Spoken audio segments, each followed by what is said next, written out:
I'm going to walk you through a new garage insulation using Florida Paint's Flow-Poxy Epoxy system with Flo-Spartic Topcoat. This was a new garage, so we didn't need to degrease, but we did have the surface grinded before we began. We are using our pre-pigmented Part A in a light gray and our moisture vapor barrier Part B activator. We wanted to take the Part A, drill it 2 minutes to get the consistency right.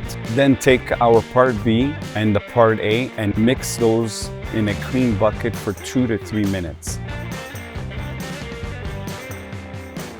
Now comes the insulation.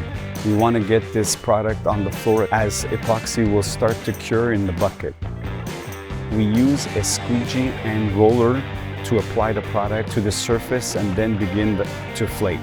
Our choice for this garage was Domino with a full broadcast system that would cover the surface.